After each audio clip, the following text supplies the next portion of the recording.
స్తోత్రాలు. సమయంలో మరి ఇక్కడ మీ ఎదుట నిలబడి దేవుని వాక్యాన్ని అందించే గొప్ప దేవుడు నాకు ఇచ్చాడు. అందరి బట్టి దేవునికి వందనాలు. మరి దయాకర్ పాస్టర్ గారు, పాస్టర్ అమ్మ మరి మమ్మల్ని పెద్దలు సంఘం మమ్మల్ని ఆహ్వానించి ఈ రీతిగా మరి నిన్నటి దినం ఈ దిన వారితో సహవాసం చేసే అవకాశం మరి ఇచ్చారు. అందరి బట్టి దేవునికి వందనాలు. ఇక్కడ అందరికీ నేను తెలుసు, నేనేం కొత్త కాదు, అందరికీ తెలుసు. సిస్టర్స్ని Suvarna sister, Saroja sister, Suryamani sister, Dayamani sister, మా తర్వాత అనిత వీళ్ళందరినీ చూస్తే నిజంగా మళ్ళీ మా అమ్మగారు ఇంటికి వచ్చారేమో అనిపిస్తుంది. అందరికి తెలుసు, కొద్ది మంది మాత్రమే. స్త్రీల మీటింగ్కి ప్రతి వారం వెళ్ళి స్త్రీల మీటింగ్ ఎలా తీసుకునేదాన్ని, అలాగే ఇప్పుడు కూడా స్త్రీల మీటింగ్కి వచ్చి అందరితో సహవాసం చేస్తున్నట్టు అనిపిస్తూ ఉంది. నాకు చాలా సంతోషం. దేవుడు చక్కని అవకాశం పాస్టర్ గారి ద్వారా అనుగ్రహించారు. దానికంటే ఎక్కువగా ఏంటంటే ఈ ఎలకెల్లిపల్లి గేట్లో ఇంత చక్కటి మందిరాన్ని కట్టి దయాకర్ బ్రదర్స్ సిస్టర్ ఇక్కడ సేవ చేయడం అంటే చాలా సంతోషం. దేవుని నిజంగా హృదయపూర్వకంగా స్థుతిస్తూ ఉన్నాను. ఎందుకంటే ఒకప్పుడు అంటే కొన్ని సమయాల్లో పాస్టర్ గారు నేను చాలా బాధపడ్డాం. మేము గోదావరి కనికి వెళ్ళిన తర్వాత ఎలకల్లిపల్లి గేట్ కావచ్చు, ఎఫ్సిఐ కావచ్చు, ఎంపీపీసీ కావచ్చు, అన్నీ చూడడానికి కొంచెం కష్టంగానే అనిపించింది. సేవకులు ఉన్నారు, కల్వరి స్వార్థ సంఘం ద్వారా సేవ మేము చేసుకున్నప్పుడు అక్కడి నుంచి సేవకులు ఉన్నారు, కానీ అంత అటెన్షన్ ఇవ్వడం చాలా కష్టంగానే అనిపించింది. అప్పుడు కొంచెం బాధపడ్డాం. ఇప్పటికీ మేము ప్రేయర్ చేస్తాం ఏంటంటే, మేము ఉన్నప్పుడు ఎవరైతే దేవుడు నమ్ముకుని ఉన్నారో వారు ఇంకా స్థిరంగా ఉండాలి, వారు ఇంకా దేవుడు ఆశీర్వదించబడాలి, వారి ద్వారా కొన్ని ఆత్మలు విస్తరించబడాలని ఇప్పటికీ మేమిద్దరం ప్రేయర్ చేస్తూనే ఉంటాం. ఇక్కడికి వచ్చిన తర్వాత అప్పుడున్న వాళ్ళందరూ ఉన్నారు దేవుళ్ళు. చాలా సంతోషం అనిపించింది. ఇంకా కొత్త వాళ్ళని కూడా దేవుడు తీసుకుని వచ్చాడు. సంఘాన్ని నుంచి చక్కగా ఇంత చక్కటి సహవాసాన్ని దేవుడు ఇచ్చాడు.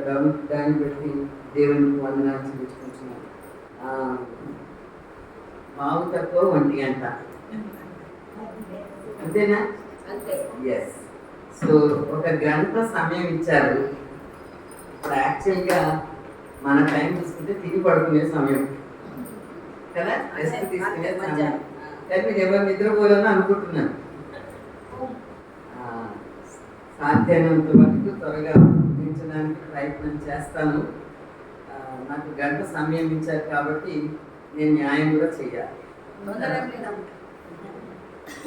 అమ్మ 1 గంట తీసుకుంటారా పాస్టర్ అనేది మన కొరకు ఏర్పాటు చేయబడిన వాక్య భాగంగా కొరింథీయులకు రాసిన మొదటి పత్రిక 9వ అధ్యాయం, 1 Corinthians chapter 9 verse 5, 5వ వచనం. ఎవరైనా ఒకసారి చదువు. తక్కిన అపోస్తలుల వలెను, ప్రభువు యొక్క సహోదరుల వలెను, కేఫా వలెను విశ్వాసురాలైన భార్యను వెంటబెట్టుకొని తిరుగుటకు మాకు అధికారం లేదా? మళ్ళీ ఒకసారి చదువు గట్టిగా. తక్కిన అపోస్తలుల వలెను, ప్రభు యొక్క సహోదరుల వలెను, కేఫా వలెను విశ్వాసురాలైన భార్యను వెంటబెట్టుకొని తిరుగుటకు మాకు అధికారము లేదా? మాకు అధికారము లేదా. ఇది పౌలు భక్తుడు కొరింథీ సంఘానికి చెప్తున్నటువంటి మాట. పౌలు భక్తులు అందరికీ పరిచయం కదండి, అందరికీ పరిచయం.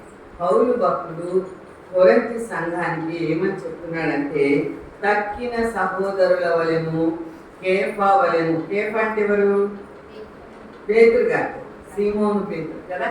కేఫా అనే పేరు యేసే పెట్టాడు. ఆయన పేరు సీమోన్, కానీ యేసే ఆయనకి కేఫా అంటే కేఫా అనబడుతు అంటే రాగి కదా, అనబడుతు అంటే పేరు పెట్టాడు. కేఫా వలెను ఆయన భార్య అని చక్కటి పేరు ఇచ్చాడు. కేఫా వలెను భార్యకు ముందు ఒక మాట చెప్పాడు. చూడండి ఏంటది? విశ్వాసురాలైన భార్య వలెను మేము తిరుగుటకు మాకు అధికారము లేదా. ఇక్కడ చదివినప్పుడు ఎవరు తిరగొద్దన్నారు? ఎవరైనా అన్నారా పౌలు భక్తులు తిరగొద్దని? పౌలు భక్తులు కానీ ఎన్నో స్థలాలు అప్పటికే తిరిగాడు, ఎన్నో సంఘాలు ఎప్పటికే కట్టాడు. కొరింథీయుల్లో కూడా సంఘాన్ని కట్టింది పౌలు భక్తుడు ద్వారాని. కానీ ఎందుకు దేవుడు ఈ మాట వాడాడు, పౌలు భక్తుడు ఈ మాట వాడాడు అంటే, విశ్వాసురాలైన భార్య, స్త్రీలం కాబట్టి స్త్రీల గురించే మాట్లాడుతుంది. విశ్వాసురాలైన భార్య, ఇది పౌలు భక్తుడు పేతురు గారి భార్యకి ఇస్తున్నటువంటి సాక్ష్యం. చాలాసార్లు చాలా మంచిదండి అనాలంటే ముందేం చూడాలి మనం, ఆ సిస్టర్ చాలా మంచిదండి అనాలంటే విశ్వాసం. అంత ఈజీగా అంటామా మనం? ఇంకా చెడ్డదని చెప్పమంటే చెప్పడానికి ఈజీ మనకి, కానీ మంచిదని చెప్పాలంటే చాలా కష్టం. అంటే ఆ మంచితనం మనం చూడాలి కదా, చూడాలి, అనుభవించాలి, మనకి తెలిసి ఉండాలి. అప్పుడే మనం ఒకరి గురించి మంచి అయినా చెడైనా చెప్పగలం. చెడైతే చూడకుండా చెప్పేస్తాం లేదు, ఎందుకంటే విన్నదాన్ని బట్టి చెప్పేస్తుంటాం. కానీ మంచి చెప్పడం మాత్రం చాలా కష్టం. కానీ భక్తుడి ఇక్కడ విశ్వాసురాలైన భార్య వలెను, అది మళ్ళీ ఎట్లా అంటున్నాడు, కేఫ వెంట పెట్టుకొని తిరిగాను. చూడండి ఎంత మంచి, ఒకటే సెంటెన్స్. ఈ పేతురు గారి భార్య గురించి బైబిల్లో ఎక్కడా రాయబడి లేదు, ఎక్కడ ఆమె గురించి చెప్పబడి లేదు. ఒక్క ఈ సెంటెన్స్ లోనే ఇంత చక్కగా అర్థం వచ్చే మాట పౌలు భక్తుడు చెప్తున్నాడు. కేఫా వలెను విశ్వాసురాలైన భార్యను వెంట పెట్టుకొని, ఆ ఒక్క సెంటెన్స్ లోనే ఎంత పెద్ద అర్థం ఉందో. మనం భార్య గారి గురించి చూడకముందు తప్పకుండా పేతురు గారి గురించి మనము చర్చించుకోవాలి. పేతురు గారు మనకు తెలుసు, పేతురు గారికి చదువు రాదు, పేతురు గారు చేపలు పట్టేవాడు, అవును కదా, చేపలు పట్టేవాడు. ఆయన యేసు క్రీస్తు ప్రభు శిష్యుడు. యేసు ప్రభు శిష్యుడి కంటే ముందు యోహాను, బాప్తిస్మం ఇచ్చే యోహాను యొక్క శిష్యుడు. ఎప్పుడైతే యేసు క్రీస్తు ప్రభుని చూడడానికి వచ్చాడో, యేసు ప్రభు అన్నాడు, నన్ను వెంబడించు అన్నాడు. ఒకటే మాట చూడండి, నన్ను వెంబడించు అన్నాడు. అప్పుడు పేతురు భక్తుడు యేసు క్రీస్తు ప్రభు పిలవగానే ఆయన చేతిలో ఉన్న ఆ వృత్తిని విడిచిపెట్టి యేసు ప్రభుని వెంబడించాడు. మనం ఇందాక చూస్తున్నాం, పేతురు భక్తుడి వృత్తి ఏంటి? చేపలు పట్టడం. తప్పకుండా వల ఉంటుంది, అన్నీ ఉంటాయి కదా, అవన్నీ విడిచిపెట్టి యేసు ప్రభుని వెంబడించాడు. రిఫరెన్స్తో చెప్పాలంటే టైం పడుతుందని, యేసు క్రీస్తు ప్రభుని వెంబడిస్తున్నప్పుడు మనమే ఉన్నాం. మన భర్తలు బాయ్ పని చేస్తున్నారు అనుకుందాం, లేదా ఎన్టీపీసీలో చేస్తున్నారు అనుకుందాం, కానీ ఎఫ్సిఐ కాబట్టి ఎఫ్సిఐలో చేస్తున్నారు అనుకుందాం. యేసు ప్రభుని నమ్ముకొని నాకు ఎఫ్సిఐలో పని వద్దు, నేను యేసు ప్రభుని వెంబడిస్తానని ఒకవేళ వెళ్ళారు అనుకోండి మన భర్తలు, ఏం చేస్తాము? వెళ్ళయ్యా వెళ్ళి అంటామా? అంటామా? నీకేమన్నా పిచ్చి పట్టిందా? పిల్లలు ఉన్నారు, కుటుంబం ఉంది, నన్ను పట్టుకున్నావు, నన్ను ఎలా సాగుతావు, పిల్లల్ని ఎలా సాగుతావు, ఉద్యోగం పెట్టని యేసు ప్రభు నమ్ముకుంటే అన్ని వదిలేసి నమ్మన్నాడా? పని చేసుకుంటూ కూడా నమ్ముకోవచ్చు. అసలు ముందు ఆయన నమ్ముకుంటాడని ఇష్టపడదు. ఎందుకంటే పేతురు భక్తుడు ముందు క్రైస్తవుడు కాదు, ఆయన హిందువుడు. బాప్తిస్మం ఇచ్చి యోహాను వచ్చిన తర్వాత ప్రభుని గురించి ముందు నమ్మినటువంటి వాడు యోహాను శిష్యుడయ్యాడు. యేసు క్రీస్తు ప్రభు వచ్చినట్టు నమ్మి యేసయ్య శిష్యుడయ్యాడు. ఇలాంటి ఆయన అన్ని వదిలిపెట్టి యేసయ్యని వెంబడిస్తానంటే భార్యలు ఎక్కడైనా ఒప్పుకుంటారా అండి? ఒప్పుకుంటారా? ఒప్పుకో. 33.5 కోట్ల దేవుళ్ళు ఉన్నారు మనకి, అన్ని కాదని, మొక్కులు ఉన్నాయి, అవన్నీ కాదని విడిచిపెట్టి ఏదో ఒక ఆయన వచ్చి నన్ను వెంబడించాలని వెంబడిస్తావా? అంటావా అన్నమా? అంటారా అన్నారా? అంత ఈజీగా ఎవరు నమ్మారు? కొన్ని నమ్మితే నమ్మారు అనుకుందాం. యేసు ప్రభుని ఎంతోమంది నమ్ముతున్నారు, ఈయన నమ్ముకున్నాడు అనుకున్నాం. వృత్తి వదిలిపెట్టి రమ్మంటాడు ఎక్కడైనా దేవుడు. బతుకు తెలివి అది కదా, దాన్ని వదిలేసి రమ్మంటున్నాడు. మరి బాగా ఏమైనా ఆలోచించుండొచ్చు, ఒకసారి ఆలోచించండి. నమ్ముకున్నదే ఒక ప్రశ్న, వృత్తి వదిలేసిపోతే ఇంకో ప్రశ్న. ఈ రెండింటికి ఆమె ఎలా రెస్పాన్స్ ఇచ్చి ఉండొచ్చు. కానీ కొరింథీ పత్రికలో పౌలు భక్తుడు చెప్తున్నాడు, విశ్వాసురాలు. వృత్తిని విడిచిపెట్టి యేసు ప్రభుని వెంబడిస్తున్నాడు. తర్వాత చూద్దాం ఆమె అసలు ఆమె ఉద్దేశం ఏంటి, ఆమె మనసు ఏంటి, ఆమె రియాక్ట్ అయ్యిందని. యేసు ప్రభుని వెంబడిస్తున్నాడు, అంత వదిలిపెట్టాడు. యేసు ప్రభుని వెంబడించడం మాత్రమే కాకుండా యేసు క్రీస్తు ప్రభుని మాటికి ఎందుకు తీసుకొస్తున్నాడు. యేసు పేతురు భక్తుడు గారి ఇల్లు కపెర్నహూములో ఉండేది. ఆయన అత్తగారితోటి భార్యతోటి కలిసి నివాసం చేసేవాడు. ఆ కపెర్నహూములో సీమోను ఉన్నప్పుడు, పేతురు గారు ఉన్నప్పుడు యేసు క్రీస్తు ప్రభుని మాటి తీసుకొచ్చేవాడు. కొంతమంది ఎంతో చిరాకు పడతారు కదా, దేవుని నమ్ముకుని భక్తులు సేవకులను కానీ ఎవరినైనా తీసుకొస్తే భార్యలు ఎంత చిరాకు పడతారు. ఇప్పటికి కూడా మా ఊర్లో ఒక ఆమె ఉంది, ఆ బ్రదర్ ఎప్పుడో నమ్ముకున్నాడు. నాకు తెలుసు, మా పెళ్లి కాకముందు మా మామయ్య గారు సేవ చేస్తారు నమ్ముకున్నాడు. మధ్యలో కొన్ని రోజులు వదిలిపెట్టేశారు. తర్వాత మళ్ళీ మేము అక్కడ సేవ స్టార్ట్ చేసిన తర్వాత మళ్ళీ రావడం మొదలుపెట్టాం. ఆ కాలంలో మా మామగారు ఉన్నప్పుడు కాలంలో నమ్ముకుంటే అప్పటి నుంచి భార్య నమ్మలేదు, ఇప్పటి వరకు కూడా నమ్మలేదు. నేను పోతే మంచిగానే సహకరిస్తుంది, మంచిగానే చూస్తుంది. గుడికి రామ్మా అంటే నాకు నరాలు నొప్పండి, నేను కూర్చోలేనంటే 2 నిమిషాలు కూర్చుంటే నేను పడుకోవాలంట. ఇప్పటికీ నమ్మకం లేదు. అంటే నమ్మని భార్యలు కదా, అంత ఈజీగా ఒప్పుకోవడానికి ఇష్టపడరు. నమ్మనంటే ఇంకా అందరి యేసు ప్రభుత్వం జనానందరినీ తీసుకొస్తారంటే ఒప్పుకుంటారా? ఒప్పుకుంటారండి? ఒప్పుకోరు. మనం కూడా రుచి చూస్తేనే, మనం కూడా రుచిలో కూడా వెళితేనే యేసు ప్రభునైనా యేసు ప్రభు నమ్మిన వాళ్ళనైనా రావడానికి అంగీకరిస్తారు, లేకపోతే ఎవరు కూడా అంగీకరించారు. కానీ మరి పేతురు భక్తుడు భార్య అంగీకరించిందా లేదా అనే దానికంటే ముందు యేసు ప్రభుని ప్రతిసారి ఆ కపెర్నహూము అనే ఊరికి వచ్చినప్పుడల్లా యేసు ప్రభు వెళ్ళి కంపల్సరీ వచ్చేవాడు. యేసయ్యకు ముద్ర ఏంటంటే బేతని అనే గ్రామానికి వెళితే తప్పకుండా మరియ మార్త లాజరు ఇంటికి వెళ్ళకుండా వెళ్ళాడు. అదొక సాక్ష్యం యేసయ్య. కపెర్నహూముకి వస్తే పేతురు గారి ఇంటికి వెళ్ళకుండా కపెర్నహూము అనే ఊరిని విడిచిపెట్టి వెళ్ళాడు. అంటే మాటి తప్పకుండా వాళ్ళ ఇంటికి వస్తాడు. మనకు కొంతమంది ఉంటారు, సేవకులు అంటే చాలా ఇష్టపడేవాళ్ళు ఉన్నారు అనుకోండి. ఆ ఊరు వచ్చినప్పుడల్లా ఎంత కష్టం ఉన్నా, సమయం ఉన్నా లేకున్నా ఆ సేవకుని ఇంటికి వెళ్ళి చూడకుండా దాటిపోలేదు కదా. ప్రేమించేవాడు, హృదయపూర్వకంగా ప్రేమించేవాడు. ఆ సేవకుడనండి, స్నేహితుడనండి, తోటి విశ్వాసం ఎవరైనా కానీ మనం ఇష్టపడిన వాళ్ళని తప్పకుండా ఎంత కష్టం ఉన్నా వారిని చూడకుండా అయితే పేతురు గారి ఇంటికి కూడా యేసు ప్రభు మాటి వచ్చేవాడు. అంతే కదండి. బైబిల్ ఏమనుందంటే పేతురు గారి ఇంటికి వచ్చినప్పుడు యేసయ్య వస్తున్నాడని తెలిసి యేసయ్య ఇంకా రాకముందే అనేక మంది జనాలు వచ్చి పేతురు గారికి ఉండేవారు.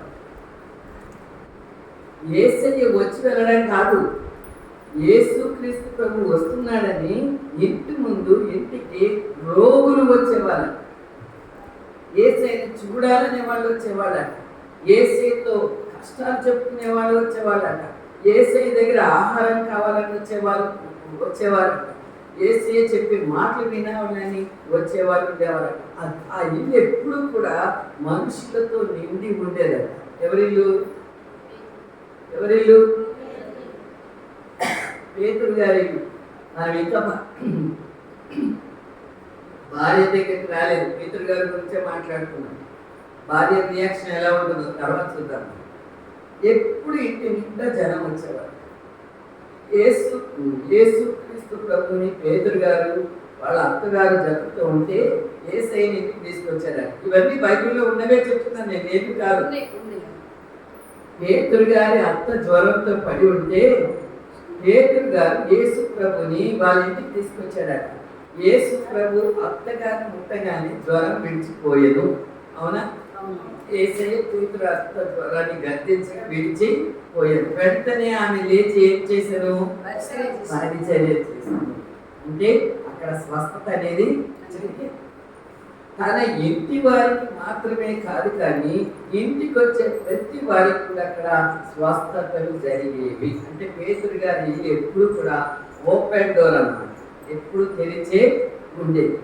పేతురు గారు దేవుని నమ్ముకున్నాడు, పేతురు గారు దేవుని వెంబడించాడు, పేతురు గారు గుర్తు విడిచిపెట్టాడు, పేతురు గారు ఇల్లు తెచ్చాడు. ఇంటికి అనేకులు వస్తువులు ఉన్నారంటే వచ్చిన వాళ్ళందరూ క్యాఫెటీకి పెట్టాలా లేదు? పెట్టాలి.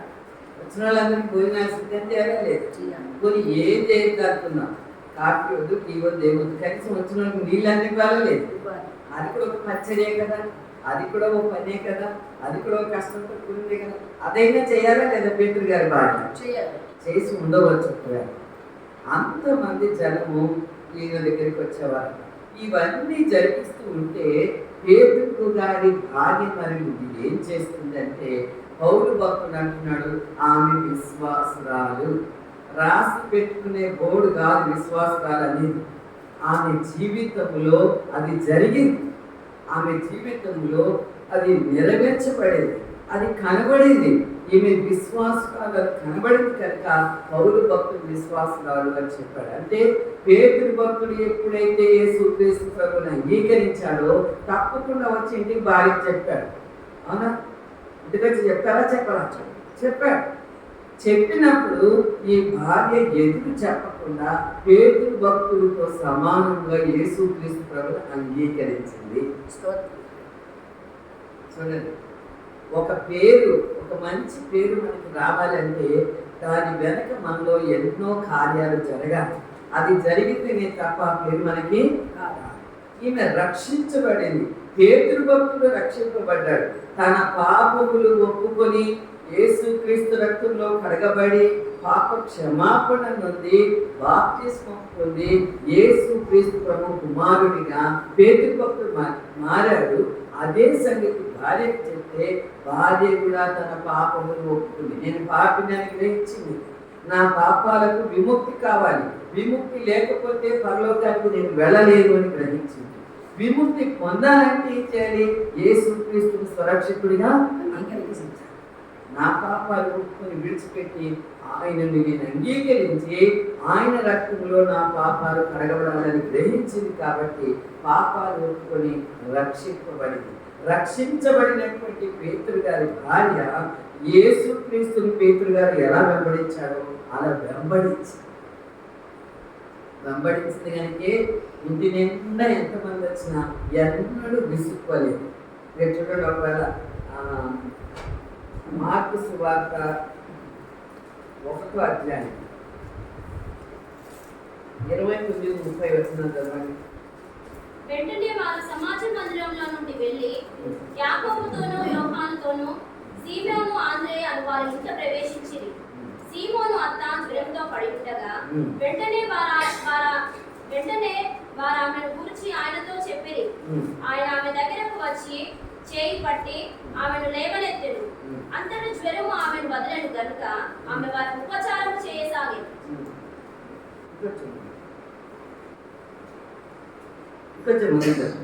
సాయంకాలం ప్రొద్దుకృంగినప్పుడు జనులు సకల రోగులను దయ్యములు పట్టిన వారిని ఆయన యొద్దకు తీసుకొని వచ్చిరి. పట్టణమంతయు ఆ ఇంటి వాకిట కూడి ఉండెను. ఆయన నానావిధ రోగముల చేత పీడింపబడిన అనేకులను స్వస్థపరిచి అనేకమైన దయ్యములను వెళ్ళగొట్టెను. అనేకమైన రోగములను స్వస్థపరచాలి. అనేక లెక్క లేదు. అవునా కదా? పేతురు గారి అత్త కొరకు యేసు ప్రభు వెళ్ళాడు. ఎప్పుడైతే స్వస్థపరచబడిందని తెలిసిందో అనేకులు వచ్చారంటే ఇంటి నిండా పక్షవాయువు కలిగిన రోగి ఆ ఇంటికి తీసుకొచ్చినప్పుడు రూఫ్ తీసి లోపల దించాను. పేతురు గారు ఏమనలేదు.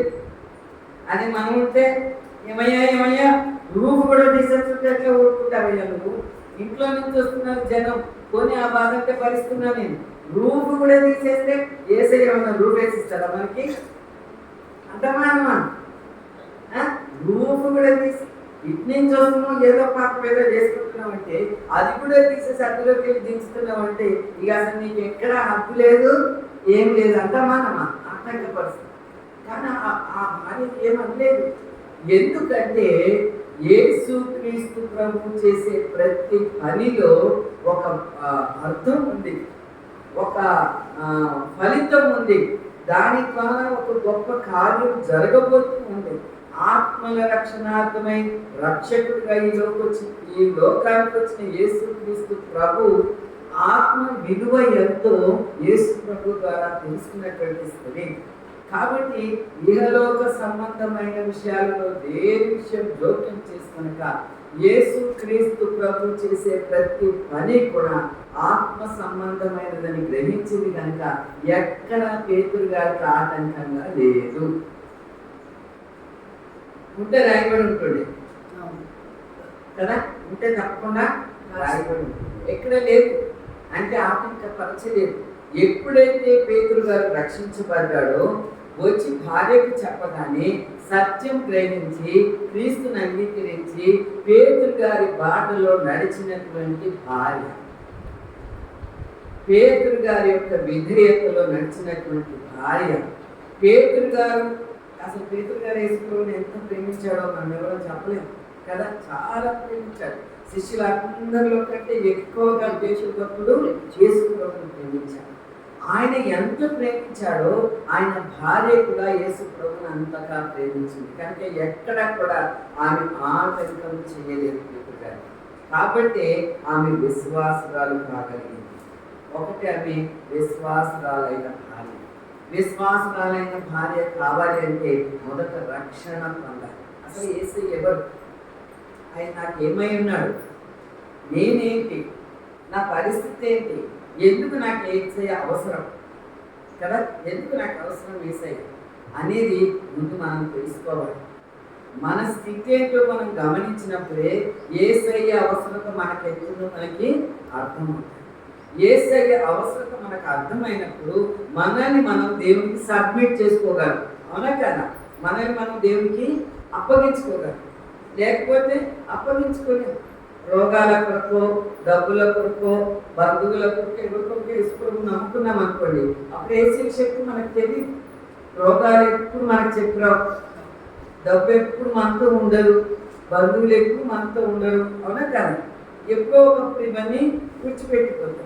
వాటి కొరకే కనుక మనం యేసు ప్రభువుని నమ్ముకుంటే యేసు ప్రభువులో మనం ఎప్పుడు స్థిరంగా ఉండలేము. అవి విడిచిపెట్టిపోయినట్టే యేసు ప్రభువు మీద మన నమ్మకం కూడా విడిచిపెట్టేస్తాం.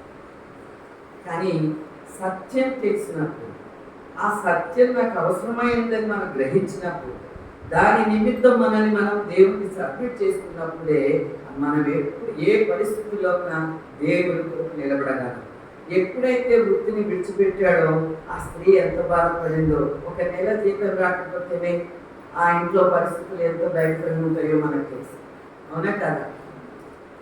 ఒక నెల ఏదో యాక్సిడెంట్ అయ్యి ఓ నెల భర్త ఇంట్లో పడుకుంటే ఆ నెల జీతం రాకపోతే ఆ కుటుంబ బాధలు ఎలా ఉంటాయో మనకు తెలుసు. ఒక నెల రాకపోతేనో ఓ సంవత్సరం రాకపోతేనే కష్టం ఉంటే అసలు వృత్తి విడిచిపెడితే ఇంకెలా ఉంటుందండి?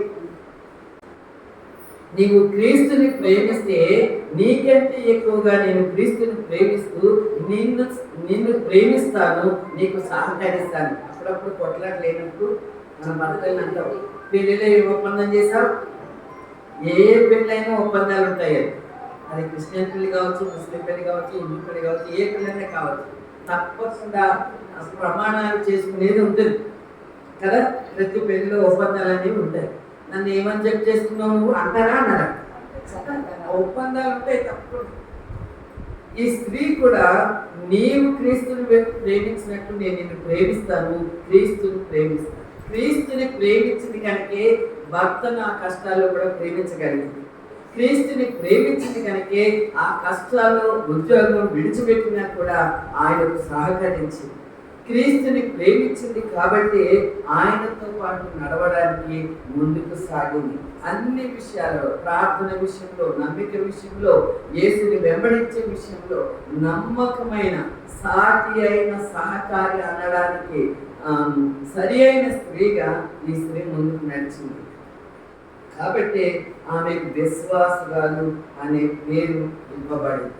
రెండోదిగా చూస్తే ఈ స్త్రీ భర్త సేవలో సహకరించినటువంటి స్త్రీ. పౌలు గారు చాలా గొప్ప సేవ చేశారు. అవునా? కొత్త నిబంధన అంతా చూస్తే పేతురు గారు చాలా గొప్ప సేవ చేశారు. కొత్త నిబంధనలో చూస్తే ఎక్కడ చూసినా పేతురు గారి సేవ ఉంటుంది. అసలు సేవ ప్రారంభించిందే ఎవరు? యేసుక్రీస్తు ప్రభు వెళ్ళిపోయిన తర్వాత యేసుక్రీస్తు ప్రభు సేవ ప్రారంభించింది ఎవరు? పేతురు భక్తుడే. విన్నారా? 6వ వందనం కాకముందు పేతురు భక్తులతో యేసయ్య అన్నాడు, మీరు ఇప్పుడే వెళ్ళకండి సువార్త ప్రకటించడానికి, మీరు వెళ్ళి గదిలో ఉండి ప్రార్థన చేయండి. నేను వెళ్ళి పరిశుద్ధాత్మను మీ మీదకి పంపిస్తాను. మీరు శక్తి చేత నింపబడిన తర్వాత మీరు వెళ్ళి సువార్త సేవ చేస్తున్నప్పుడు అపొస్తలుల కార్యం 1వ అధ్యాయం 41-44 వచనాల్లో అయినా, 2వ అధ్యాయం 1 వచనాలు 41-42 వచనాలు అయినా మనం చూస్తే అక్కడ ఏమని ఉందంటే, వారు 10 రోజులు దాదాపుగా పేతురు గారు, కొంతమంది స్త్రీలు, ఆ స్త్రీలలో భార్య కూడా ఉండొచ్చు, వీరందరూ కలిసి 10 రోజులు ఉపవాస ప్రార్థన చేసిన తర్వాత దేవుని శక్తి చేత నింపబడిన తర్వాత మొట్టమొదట లేచి సువార్త చెప్పిన వారు ఎవరండి? ఈ గుంపులో మొట్టమొదట పేతురు గారు. మీరు చూడండి అక్కడ అపొస్తలుల కార్యం 2వ అధ్యాయం చూడండి, 2వ అధ్యాయం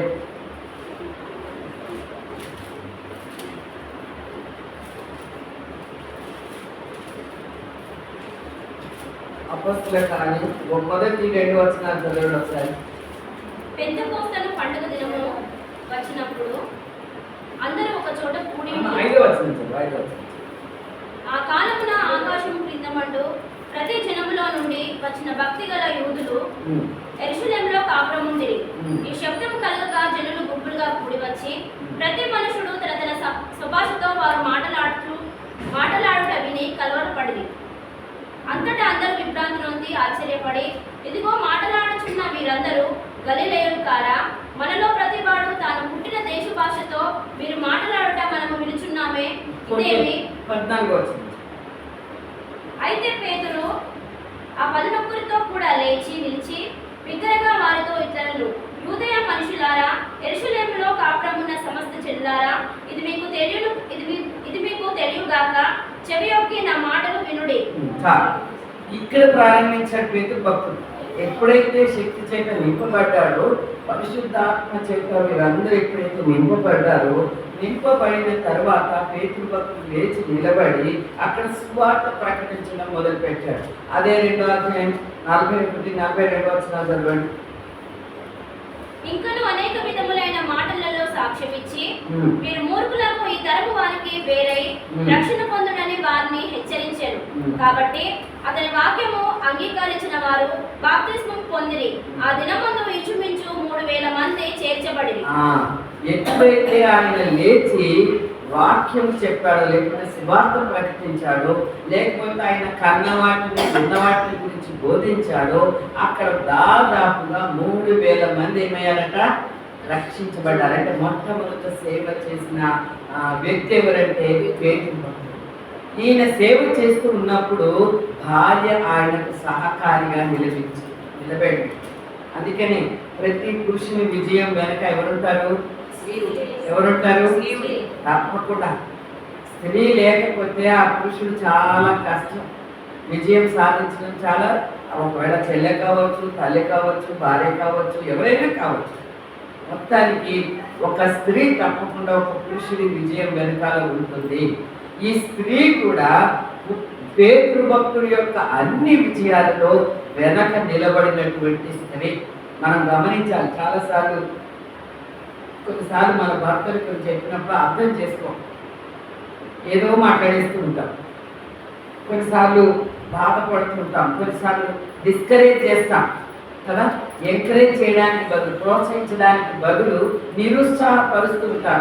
ఆయన నీ కాళ్ళ తెలిసింది అని నేను పేరుతున్నావు కదా.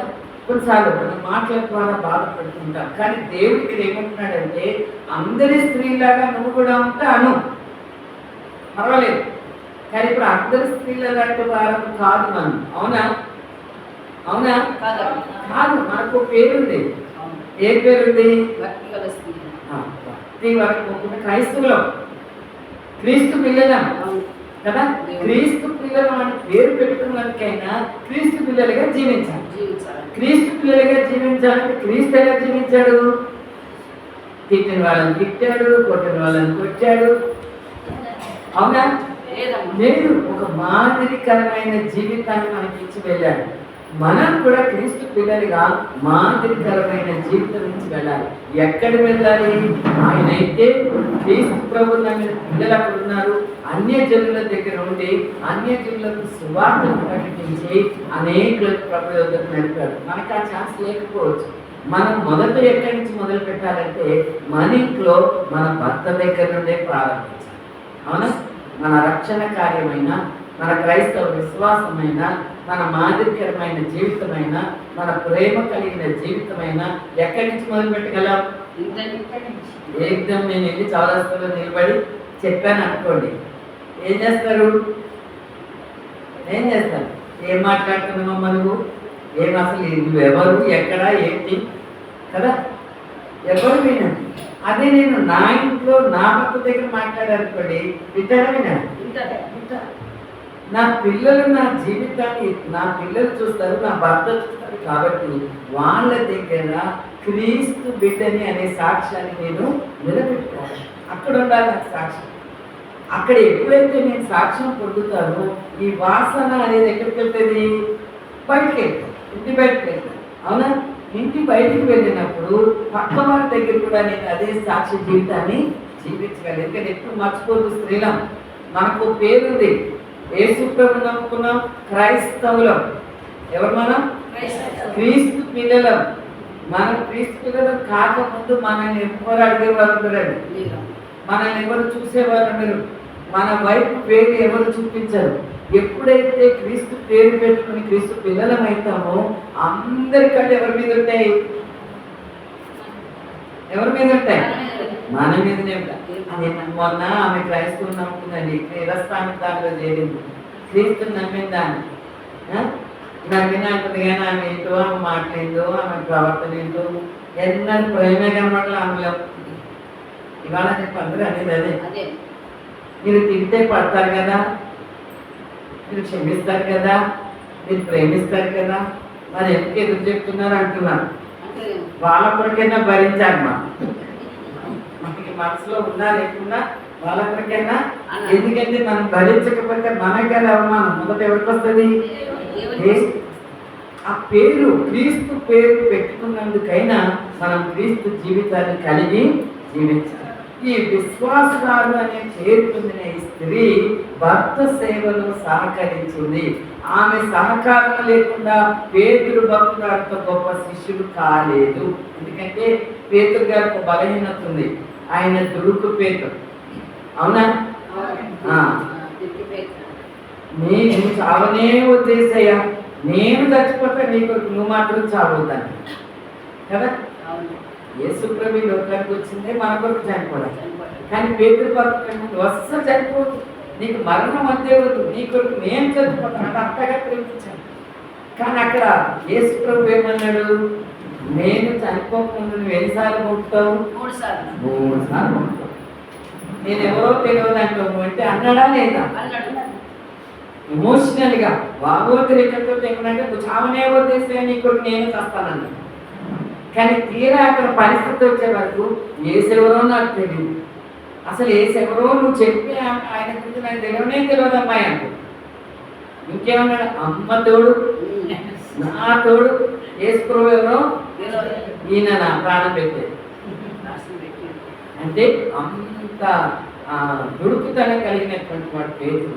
కానీ వెనక భార్య ఉండి దుడుకుతనాన్ని అంతా కూడా సమర్థిస్తూ అంటే చేయమని కాదు అది ఉద్దేశం, ఇది చెయ్యొద్దు, దుడుకుతనం ఇక్కడ పనికి రాదు. మన యేసయ్య దుడుకుతనం కలిగిన వాడు. యేసు కొరకు ఏదైతే నీకు బాధ్యత అప్పగిస్తాడో ఆ బాధ్యత నువ్వు చేయాలి.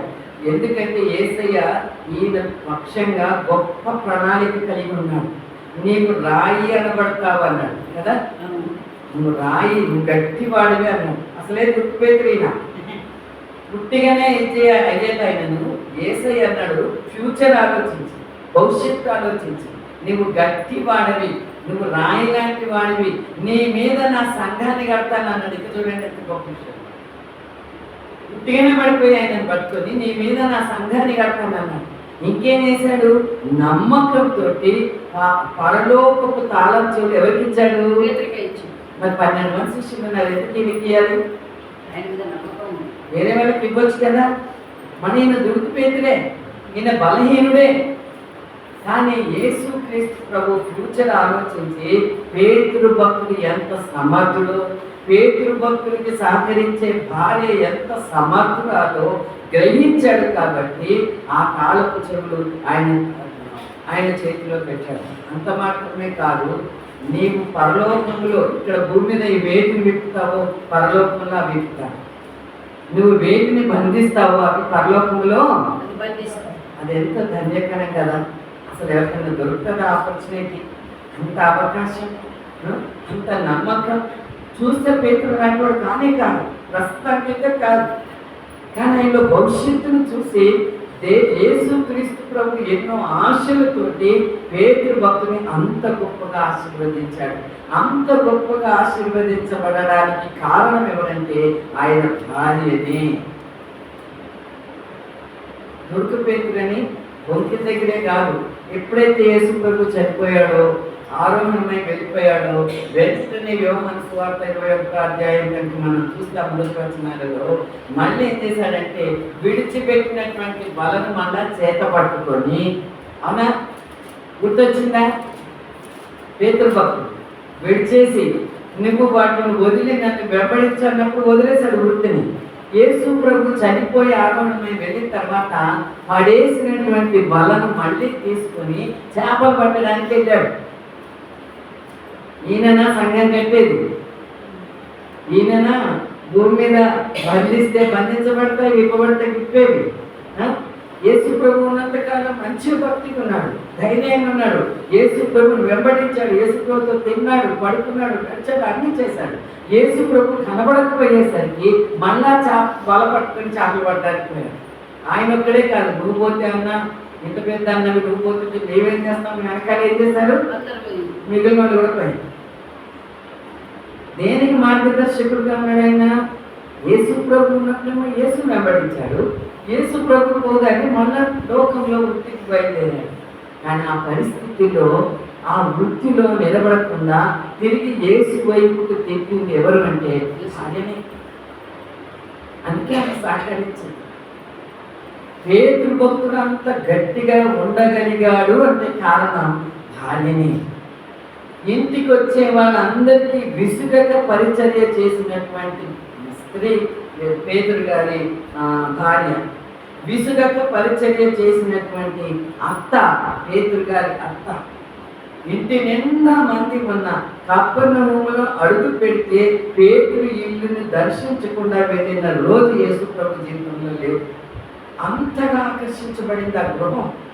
ఒక ఇంటికి వెళ్ళాలంటే ఆ ఇల్లు మనల్ని ఆకర్షించాలి, అవునా? ఎవరు పిలవకుండా ఎవరో పోము. ఒకవేళ పిలవకుండా పోతున్నామంటే వాళ్ళు మనల్ని ఎంతో ప్రేమించిన వాళ్ళే ఉండాలి. ఆకర్షించబడితేనే మనం వెళతాం, లేకపోతే వెళ్ళాం. యేసు క్రీస్తు ప్రభు బేతనీలో మరియ మాట లాజరును వదిలిపెట్టలేదు, కపెర్నహూములో పేతురు గారిని వదిలిపెట్టలేదు. ఎప్పుడు దర్శించేవాడు, జనాలతోనే దర్శించేవాడు. ఇంటి నిండా జనమే, ఇంటి కప్పు పెట్టుకొని వచ్చే జనమే. అంత జనానికి ఈ భార్య నుండి పరిచర్య చేసింది, సువార్తను సహకరించింది, సువార్తను ప్రకటించింది.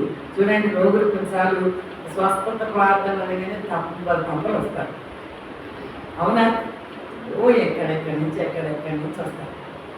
ఎవరికైనా స్వస్థత జరగలేదనుకోండి, ఎంత ఆశతో వస్తారో అన్ని తిట్టుకుపోతారు, అవునా కాదా? అవును, అన్ని తిట్టుకుపోతారు. అలాంటి వాళ్ళు ఉండొచ్చు ఆ గుంపులో కూడా.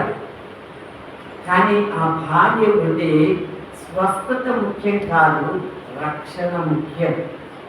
నీకు ఆత్మీయ స్వస్థత కలిగితే శారీరక స్వస్థత ఆటోమేటిక్గా వస్తుందమ్మని ఎంతోమంది కూర్చోబెట్టుకుని స్వార్థ అందించిందో ఆ తల్లి, అవునా? ఆ భార్య, అత్త సువార్త సేవలో సహకరించినటువంటి స్త్రీ, పరిచర్యలో సహకరించినటువంటి స్త్రీ, వచ్చిన వాళ్ళందరికీ విసుగు లేకుండా వండి పెట్టినటువంటి స్త్రీ, అవునా కదా?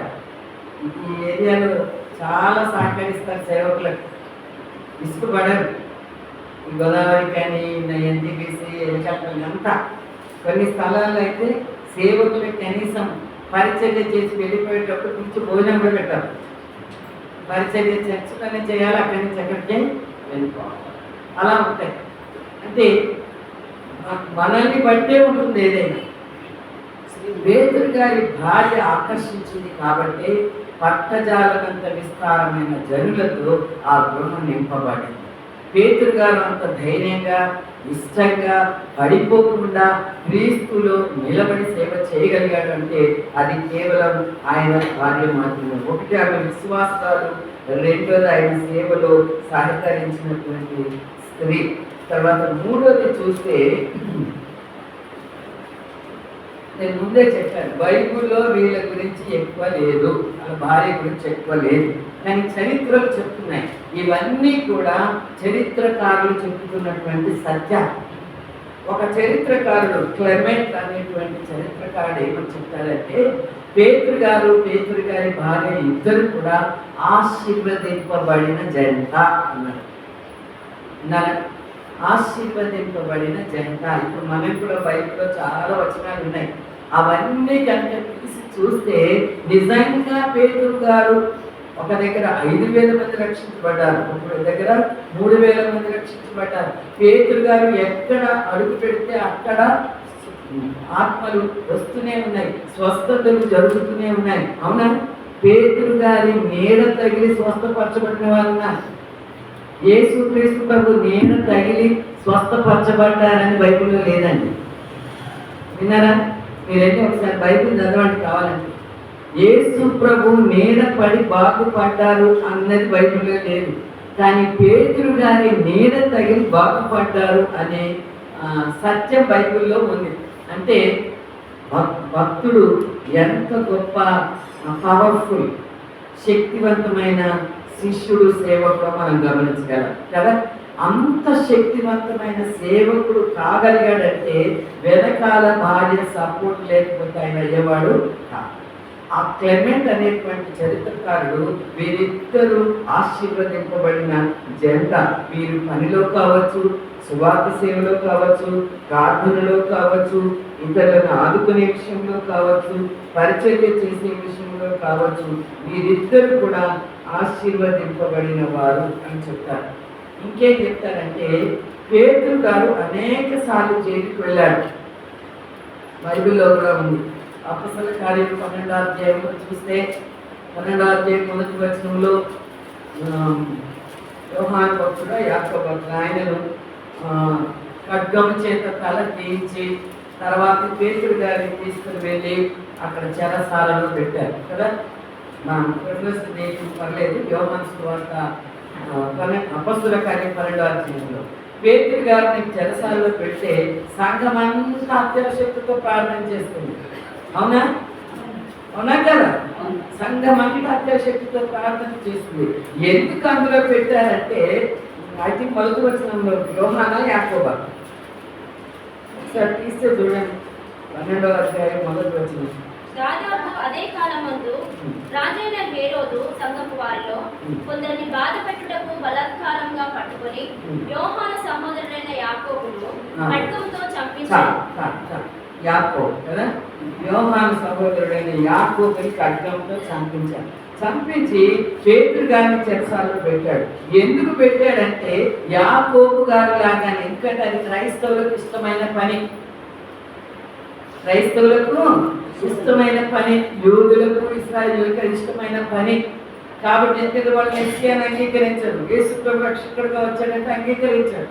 యాకోబు భక్తుడు, యోహాను భక్తుడు, పేతురు భక్తుడు అంతా యేసుక్రీస్తు గురించి చెప్తున్నారు. అది వారికి ఇష్టం లేదు కనుక వారిని చంపేయడానికి ముందుకు వచ్చాడు. యాకోబు భక్తుని చంపేశాడు. ఇప్పుడు పేతురు గారిని కూడా చంపేస్తే అది యూదులకు ఇష్టము అని తలంచి రాజు ఏం చేశాడంటే చెరసాలలో వేశాడు. చరిత్రకారులు ఏమని చెప్తున్నారంటే, పేతురు భక్తుడు దాదాపుగా ఎన్నిసార్లు చెరసాలలో వేయబడ్డాడో అన్నిసార్లు పేతురు గారి భార్య కూడా చెరసాలలో వేయబడింది. ఈయనంటే సువార్త ప్రకటించాడు కాబట్టి వేయబడ్డాడు. మరి ఆమెకు వేయబడచ్చు, ఆమె కూడా సువార్త ప్రకటించి కాబట్టి ఆమెను కూడా చెరసాలలో వేశారు. సంవత్సరాలు జైల్లో ఉంచేవారండి. మీకు తెలుసా, రిచర్డ్ వర్బ్రాండ్ అని రష్యా ఆయన రష్యాలో సువార్త ప్రకటించేవారు. ఆ రోజుల్లో అక్కడ కమ్యూనిస్టులు ఎక్కువ రష్యా దేశంలో. సువార్త అసలు యేసు ప్రభు గురించి ఆ మాట చెప్తేనే చంపేసేవారు, అసలు ఇష్టం ఉండేది కాదు. అలాంటప్పుడు ఈ రిచర్డ్ బ్రౌన్ గారు అక్కడికి వెళ్ళి అక్కడ ఏం చేసేవాడంటే కరపత్రికలు ముద్రించి వాటిని రహస్యంగా పంచిపెట్టించేవాడు. ఎవ్వరికీ తెలియకుండా కమ్యూనిస్ట్ వాళ్ళ గుర్తులు ఉంటాయి కదా కొన్ని, ఆ గుర్తులతో పైన ప్రింట్ చేసి కమ్యూనిస్ట్ వాళ్ళ పేరుతో కవర్ పేజ్ ప్రింట్ చేసి లోపల పత్రికను పెట్టి అందరికీ పంపిస్తూ ఉండేవాడు. వాళ్ళు ఏంటంటే ఆ రోమా సైనికులు వాళ్ళు ఆ పైకి చూసి ప్రింట్ చేసి పంపించేసేవారు, ఇన్సైడ్ చూడకుండా. సో అలాగే కొంతమంది సువార్త ప్రకటించేవాడు. ఎప్పుడైతే ఈ రిచర్డ్ బ్రౌన్ గారు ఇలా చేస్తున్నారు అని తెలియబడిందో వెంటనే ఈయన జైల్లో వేయడం మొదలుపెట్టారు. చాలా కష్టాలు పెట్టారు. ఇప్పుడు చనిపోవచ్చు నాకు తెలిసి. మేము 1985లో ఉన్నప్పుడు పూనాలో బైబిల్ కాలేజ్కి వచ్చారు. మా పాస్టర్ గారు నేను చూసాము ఆయన. అప్పటికే వాళ్ళు 14 ఏళ్ళు ఆయన చెరసాల్లో ఉన్నారు. చెరసాల్లో ఉంటే వాళ్ళకి ఇచ్చేది ఏంటంటే వారానికి ఒక బ్రెడ్ స్లైస్ అంతే. యేసు ప్రభు గురించి చెప్పొద్దు వాళ్ళది, అదే యేసు ప్రభు గురించి చెప్పొద్దు. చెప్పావా జైల్లో ఎలాంటి పనిష్మెంట్ అయితే ఫ్రీజర్లో పెట్టేవారు. ఈయన ఫ్రీజర్లో పంపిన తర్వాత ఏమవుతాడు? ఫ్రీజర్లో పెడితే ఫ్రిడ్జ్లో లోపల ఎంత తయారైతే చెప్పండి, ఐస్. ఈయన ఫ్రీజర్లో పంపిస్తే ఐస్ లాగా గడ్డ కట్టేవారు. గడ్డ కట్టిన తర్వాత ఆయన తీసి హీతులో పంపేవారు. హీతులో పంపితే ఏమవుతాడు? వేడవుతాడు కదా, జరుగుతారు. అంటే వాళ్ళ శిక్ష, ఇలాంటి శిక్ష చావద్దు, బ్రతకొద్దు. ఈ శిక్ష పెడితే ఇంకెన్నడూ కూడా క్రీస్తు గురించి వీళ్ళు ప్రకటించరు. మా కమ్యూనిస్ట్ దేశంలో ఈ యేసు ప్రభు మాట వాసన అనేది తగలదు, అది వాళ్ళ ఉద్దేశం. ఈయన ఒక్కడే కాదు, ఈయనతో ఉన్న వాళ్ళందరినీ కూడా జైల్లో వేసేవారు. వారానికి ఒక బ్రెడ్ స్లైస్ ఇస్తే ఆ కూర్చున్న వాళ్ళకి ఆకలి అవుతుంది కదా, తోటి ఖైదీలకి వాళ్ళు దెయ్యంగా చూసేవారట. కొంతమందికి సరిపోయేది కాదట. ఈ బ్రెడ్ స్లైస్లోనే దశభాగం తీసిచ్చేవాడు. ఎవరు? రిచర్డ్ గారు. ఆ కొంచెం తిన్నామనుకుంటే ఎదుటి వాళ్ళు ఎవరైనా ఆకలితో ఉన్నారనుకుంటే అది కూడా వాళ్ళకి ఇచ్చేసేవాడు. చాలా కఠినమైన పనిష్మెంట్ వాళ్ళు ఇచ్చేవాడు, వీళ్ళు అనుభవించేవాడు. రిచర్డ్ బ్రౌన్ గారు మాత్రమే కాదు, ఆయన వైఫ్ కూడా. లేడీస్కి ఒక జైలు ఉండేది, వీళ్ళకి ఒక జైలు. ఆ జైల్లో ఆమె కూడా ఆమె బాధపడేదాన్ని. ఎప్పుడైతే ఈ భార్య భర్తలు ఇద్దరు, ఒకరు ఆ జైల్లో ఒకరు ఈ జైలు, క్రీస్తు కొరకు మాత్రమే దేవుడు వెళ్ళారా వాళ్ళ దాని కొరకు. దయచేసి నిద్రపోకండి, త్వరగానే ముగిస్తాను. నిద్రపోదు ప్లీజ్.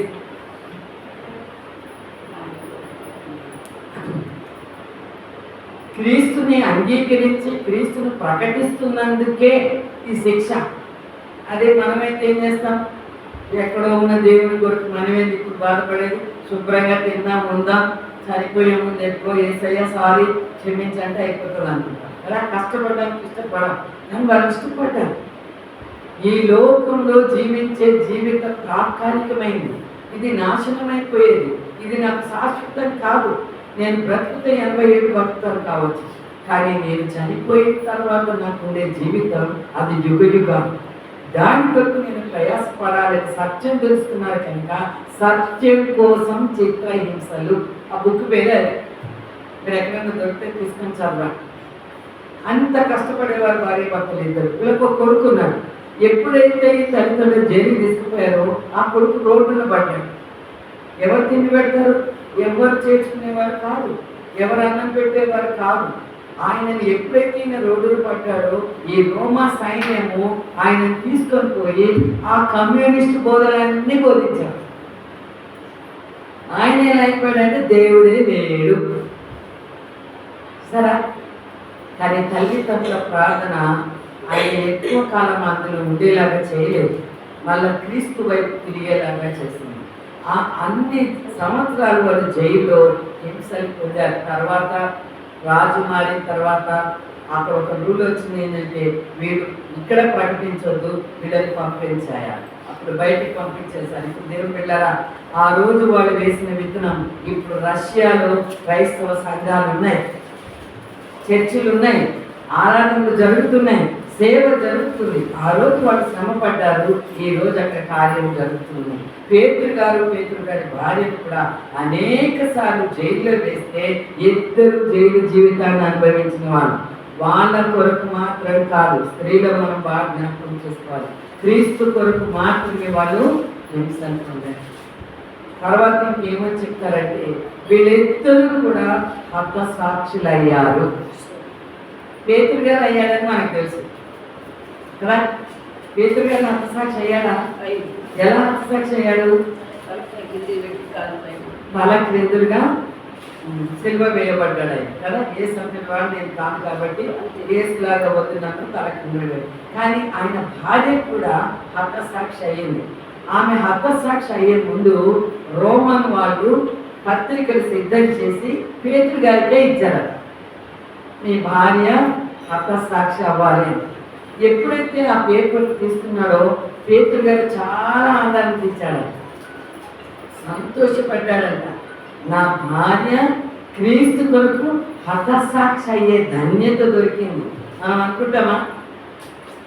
మనం అనుకుంటాము ఏమంటామంటే అయ్యయ్యా ఎవరో చెప్తేనే మా సికింద్రాబాద్లో యేసు ప్రభుని నమ్ముకొని చక్కగా మందిరానికి పోతుంటే కొంతమంది వచ్చి ఏం చేశారంటే, నువ్వు హిందువురాలు, నువ్వు యేసు ప్రభుని ఎందుకు నమ్ముతున్నావు, నీ అసలు దేవుడిని విడిచిపెట్టి ఈ కొత్త దేవుని నమ్ముతావా, ఇదంతా అమెరికా దేశం నుంచి వచ్చిన దేవుడితో అది అని చెప్పేసరికి ఆమె ఏం చేసిందంటే వెంటనే వీడియో పెట్టాను.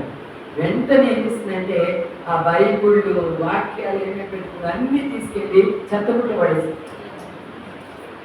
ఇది పాస్టర్ గారు బలవంతం చేస్తే నీవన్నీ పెట్టుకున్నా, పాస్టర్ గారు రమ్మంటే గుర్తుపోయినా, ఎవరు దొరుకుతారు ఇక వాళ్ళకి పాస్టర్ గారులే కానీ గుర్తేది, పాస్టర్ గారు రమ్మంటే పోయినా ఇప్పటి నుంచి మీరు చెప్పినట్టు వింటాను, నేను పోను.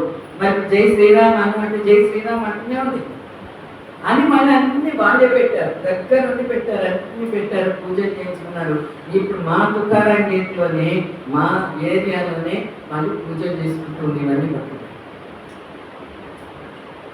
మన విశ్వాసం స్థిరంగా లేకపోతే ఓ పరిస్థితి దేవుడే యేసు క్రీస్తు ప్రభు శిష్యులు నీళ్ళ మీద ప్రయాణం చేస్తుంటే తుఫాను గాలి వచ్చిందా లేదా, గట్టి కొట్టిందా లేదా, మనల్ని కూడా కొట్టేది. మన విశ్వాస జీవితాన్ని యేసు ప్రభువే పరీక్షిస్తారు కొన్నిసార్లు. ఇలాంటి వాళ్ళ మాయలో మనం చిక్కబడతామా, మన విశ్వాసం ఎంతవరకు ఉందని టెస్ట్ చేస్తాడు యేసు ప్రభు. మనం కనుక నిలబడకపోతే ఏమైపోతాం, మనము గాలికి కొట్టుకుపోతుంది. ఈ పేతురు గారి భార్య ఎప్పుడైతే ఈమె హతసాక్షికి అర్హురాలు, ఈమె మేము తీసుకువెళ్ళి హతం చేయబోతున్నామని చెప్పి పత్రాలు ఇచ్చినప్పుడు వెంటనే అటెండ్ కావాలంటే పేతురు గారు బాధపడలేదట. ఇంకోరైతే ఏడుస్తారు కదా, ఈయన ఆనందించాడట. ఆ పత్రాలు తీసుకొచ్చి ఆ భార్యకి చెందడట, చాలా సంతోషం అన్నమాట, ధైర్యపరచాడట, ఓదార్చాడట. నీ మనసులో నువ్వు యేసు ప్రభువునే చూడు, నీ మనసులో నువ్వు యేసు ప్రభువునే తలంచు, నీ మనసులో నువ్వు యేసు ప్రభు సిలువనే ధ్యానించు, నిన్ను నీవు యేసుకు సమర్పించుకో, దీనికి మించిన ఆనందకరమైన సంతరం ఇంకోటి లేదు అని చెప్పాడు. పేతురు గారి భార్య పేతురు గారి కంటే ముందే హతసాక్షి అయింది, శిరచ్ఛేదన చేయబడింది క్రీస్తు కొరకు. విశ్వాసురాలు, భక్త సేవలో సహకరించిన మంచి పరిచారకురాలు, ఆశీర్వాదకరమైన జంటానికి చక్కటి ఏమంటారు సాక్ష్యం పొందిన స్త్రీ, క్రీస్తు కొరకు హతసాక్షి అవ్వడానికి కూడా ముందుకు వెళ్ళి తన ప్రాణాన్ని క్రీస్తు కొరకు సమర్పించినటువంటి స్త్రీ. ఆ స్త్రీ ఇక్కడ దేవుడు ఈ స్త్రీ ద్వారా మనకేం చెప్తున్నాడంటే, పెద్ద పెద్ద రెఫరెన్స్లు ఇచ్చి పెద్ద పెద్ద చాప్టర్లలో చాలా చాప్టర్లలో ఈమె గురించి రాయబడి లేదు, కానీ ఒక్క సెంటెన్స్లోనే ఆమె యొక్క జీవితాన్ని అంతా మన ముందు పెట్టాడు. పౌలు భక్తుడు విశ్వాసాలు అనడం అంటే అది సాధ్యమైన పని కాదు. పౌలు భక్తుడు అంటే చాలా గొప్ప భక్తుడు, అవునా కదా. ఇదే పేతురు గారు యూదుడై ఉండి అన్యులతో కలిసి భోజనం చేస్తుంటే ఏమన్నాడు, గద్దించాడా లేదా? అందరి ముందే గద్దించాడు. ఎందుకు భయపడుతున్నావు పేతురు, అన్యులతో కూర్చొని అన్నం తినేటప్పుడు నేను రాగానే ఎందుకు పట్టుకెళ్ళిపోయావు, మనుషులకి ఎందుకు భయపడతావు, దేవుడికి భయపడాలి, అవునే కదా. అంతే, గద్దించినటువంటి అంత గొప్ప భక్తిపరుడైన పౌలు గారు పేతురు భక్తుడు గారి భార్యను పట్టుకొని విశ్వాసురాలైన భార్య అనేంత గొప్ప సాక్ష్యం ఇచ్చాడంటే ఎంత జల్లెడ పెట్టడానికి ఆ సాక్ష్యం వచ్చి ఉండొచ్చు. అవునే కదా, ఎంత ఫిల్టర్ చేస్తే ఆమెకి ఆ సాక్ష్యం వచ్చింది. మామూలు భక్తులు కాదు ఆమెకు సర్టిఫై చేసింది, గొప్ప భక్తులు. పౌలు గారంటే యేసుక్రీస్తు ప్రభు యొక్క దర్శనాత్మకమైన ఆయన. యేసు ప్రభుని ఉన్నట్టుగా చూసి ఆయన స్వరాన్ని విని తాను సమర్పించుకుని యేసు ప్రభు దర్శనాలను అనుభవిస్తూ నడిచినటువంటి ఆయన ఒక స్త్రీ గురించి విశ్వాసురాలైన భార్య పేతురు వెంబడి నడిచింది. అంటే విశ్వాసి అయిన పేతురు గారితో విశ్వాసురాలైన భార్య వెంబడి నడిచింది. కాబట్టి కొత్త నిబంధనలో పేతురు గారి ద్వారా గొప్ప కార్యాలు జరిగాయి. పేతురు గారి ద్వారానే యేసు ప్రభు వెళ్ళిపోయిన తర్వాత ఈ భూలోకం మీద క్రైస్తవ సంఘం కట్టబడింది. బిడ్డలారా, మొట్టమొదటి సంఘం పేతురు భక్తుల ద్వారానే కట్టబడింది. మొట్టమొదటి సువార్త ప్రజలకు పేతురు భక్తుల ద్వారానే వినబడింది. ఎంత గొప్ప కార్యాలు ఒక భర్త చేయగలిగాడంటే ఆయన వెనకాల ఎవరి సహకారం ఉంది? ఎవరి సహకారం ఉంది? భార్య సహకారం ఉంది. ఈరోజు మధ్యాహ్నం దేవుడు భార్యలమైనటువంటి నాకు తెలిసి అందరూ పెళ్ళైన వాళ్ళే ఉన్నారు. వెళ్ళలేని వాళ్ళు ఎవరు ఉన్నా ఓ రోజు తప్పకుండా మీరు కూడా భార్యలు అవుతాం. ఇక్కడ దేవుడు మనకి ఇస్తున్న మాట ఏంటంటే నీవు క్రీస్తు పేరు పెట్టుకున్నావు. ఇదైతే సత్యం, అవునా? యేసు ప్రభు పేరు పెట్టుకున్నావు. క్రైస్తవులైనా మనం నమ్మకం ఉన్నా లేకున్నా పేరు అయితే మనకు వచ్చేసింది, ముద్ర స్టాంప్ అయితే వచ్చేసింది. మనము క్రైస్తవులు, స్టాంప్ వచ్చేసింది. క్రైస్తవ స్త్రీలమైన మనం క్రీస్తు ఎలా జీవించాడో అలా జీవించాలి. అప్పుడే మన జీవితానికి ఒక విలువ ఉంటుంది. పేరు క్రైస్తవులను పెట్టుకొని క్రైస్తవ జీవితం జీవించకపోతే మన జీవితానికి విలువ ఉండదు. మన జీవితానికి పోనీయండి, పేరు పెట్టుకున్నందుకు క్రీస్తు నామం కూడా అవమానపరచబడుతుంది, అవునా? కాబట్టి పేరు పెట్టుకున్నందుకైనా క్రీస్తు పిల్లలుగా జీవించాలి మనం. క్రీస్తు భయభక్తులు కలిగి జీవించాలి మనం. ఒకరికి భార్యలమయ్యాం. పొద్దున యేసు ప్రభు వరుడిగా రాబోతున్నాడు, ఆయన భార్యలుగా మనము సిద్ధపడబోతున్నాం. ఆ కార్యం జరగక ముందు ఇక్కడ భార్యలుగా మన భర్తల ఎదుట ట్రైనింగ్ పొందడానికి అవకాశం దేవుడు మనకి ఇచ్చాడు. మన భర్తల దగ్గర మనము భక్తి కలిగిన భార్యలుగా, విశ్వాసమైన భార్యలుగా, ప్రేమ కలిగిన భార్యలుగా, సహనం కలిగిన భార్యలుగా, త్యాగపూరితమైన భార్యలుగా ఉండాలని సిద్ధపడడానికి దేవుడు మనకు ఒక భర్తని ఇచ్చాడు. మన భర్తకి సాటి అయిన సహకారులుగా ఉండాలంటే ముందు మనం మారాలి కదా. మన మనసు మారాలి, మన తలంపులు మారాలి, మన హృదయం మారాలి, మన నడక మారాలి, మన మాట మారాలి, మన జీవితం మారాలి. ఇది మారితేనే భర్తలకు సహకరించగలం. భర్తలందరూ చక్కటి వాడని నాన్న అందరూ, కానీ మనమేనా ఉండాలి? మీరు ఎక్కడికైనా వెళ్ళండి, భర్తకు భార్య లోబడి ఉండాలి అని చెప్తారా? చెప్తారా? ఎదురు తిరగమంటారా? ముస్లింలు ఎవరన్నా అంటారా? అసలు బురకాయ తీయవద్దు అంటారు వాళ్ళని. భర్త ముందు ఏమైనా తీస్తారేమో నాకు తెలియదు, బురకాలే తీయవద్దు. అంటే ఎంత తగ్గించుకోవాలి. ఎదురు చెప్తే ఏమవుతుందో ఈమె తీసేసి ఇప్పుడు తెచ్చుకుంటారు వాళ్ళే, అంతే కదా. ముస్లిం ఈమె ఎదురు చెప్పింది అనుకోండి, ఈమె తీసేస్తారు. ఇప్పుడు వాళ్ళు 21 మందిని చేసుకోవచ్చు ఒక భర్త, తెచ్చేస్తుంటారు. భార్య నోరెత్తి అడగడానికి లేదు. ఆ తలాక్ కొరకే కదా ఇప్పుడు అంత కొట్లాడేది. హిందువులు అనుకుందాం, భార్యని ఎదిరించి భర్త కొట్లాడు, భార్య మీద అధికారం చలాయించి అంటారా? అనరు. వాళ్ళు కూడా ఏమంటారు? భర్తకి లోపడు, కొట్టినా దెబ్బలు వాడు, చస్తే అక్కడే చాలు. పుట్టింట్లో నువ్వు గెస్ట్ నువ్వు రావడానికి ఉండడానికి విలువ ఎక్కడుందంటే భర్త దగ్గరే. ఆయన గుడ్డోడు, మంచోడు, చెడ్డోడు, చస్తే కూడా అన్ని ఓ మాట ఉంటే నేను అన్నాను, చస్తే భర్త దగ్గరే చావాలి కానీ రావద్దంటే ఆ సిస్టర్ తక్కువ పెట్టింది. చస్తే అక్కడే చావమన్నది ఆశ్రమాలకి చెప్తారు. అది ఎవరో విన్నోడు వచ్చి పని నాకు చెప్పారు, ఆంటీ మీరు కూడా ఇలాగే అంటారక్క, మిమ్మల్ని కూడా అన్నదా అంటే నేను ఆమెకే కాదమ్మా, ఎవరికి వచ్చినా ఇదే మాట చెప్తాను. నా కూతురైనా ఇదే మాట చెప్తాను, నా కోడలైనా ఇదే మాట చెప్తాను. చస్తే అక్కడే. ఒక్కసారి అమ్మగారి గడప నువ్వు దాటావంటే తర్వాత క్షణం నుండి నువ్వు గెస్ట్వి.